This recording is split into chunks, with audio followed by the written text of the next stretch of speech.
So my origin story, I guess, began when I was young. I was inspired by my dad. He did little cute drawings of people, so I think I started by kind of emanating what he was doing and drawing people, and it was something I carried with me for a long time.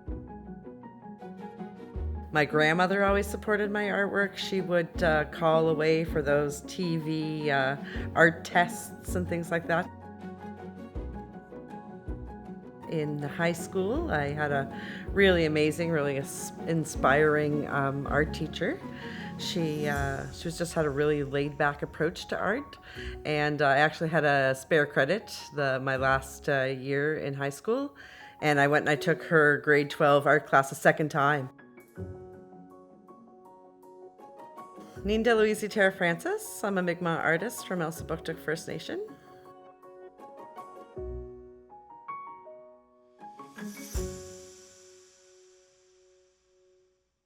So I made a decision to move away from using beads and move more into the traditional craft of quill work. I was sitting at home all by myself one day.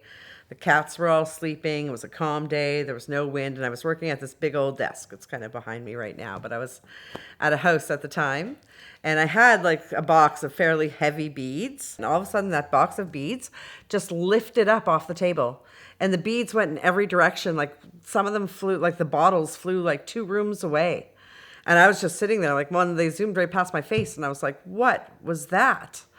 And I called up my sister because I knew she would understand. I was like, okay, I'm like getting some sort of message here that I should not be working with beads. And it took a little while for me to pick up quill work down the road. But yeah, I decided maybe I should be working in a more traditional sense. That's kind of the message that I got from that really bizarre experience that day. I think being an artist is a meaningful profession. For an Indigenous artist, I think it gives us a platform, a venue to express some of the issues that are happening, express them in a way that draws attention, but also is a positive form of using our artistic practices in a way that will help our Indigenous people in the future. The piece that I'm most happy with in the way I achieved the work and the subject matter as well would be Mi'kaju.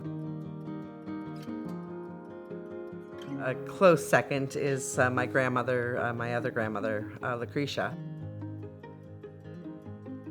I also really like my grandmother moon turtle piece.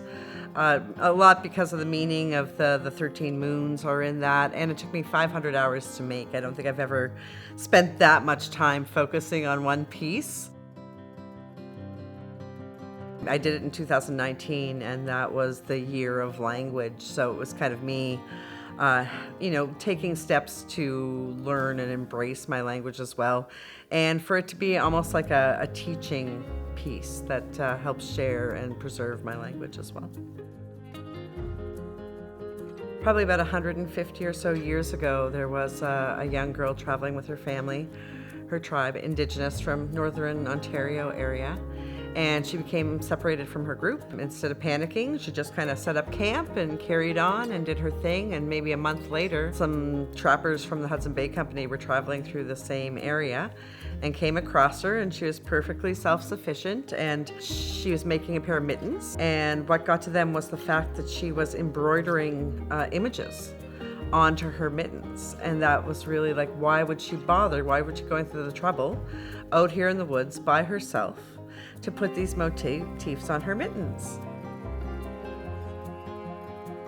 All the symbols and motifs and patterns that we use in our work is like a communication with the spirit world. So when I use the symbols or the patterns or the petroglyphs, the images of my people, that's part of that communication with the spirit world.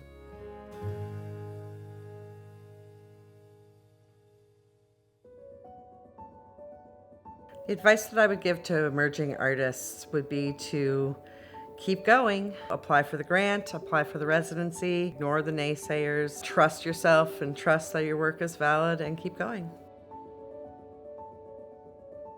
Winning this award to me means validation. All the sacrifices that I've made, I just hope that I'll be able to continue to push the boundaries of my craft for years to come. I think it's really important to express gratitude.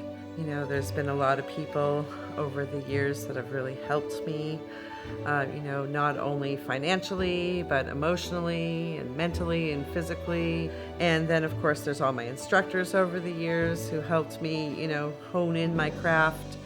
And, of course, Arts NB. And I really think they're an important part of NB artists' lives. To have their support is just really an incredible thing. So I look forward to seeing what Arts NB does in the future as well.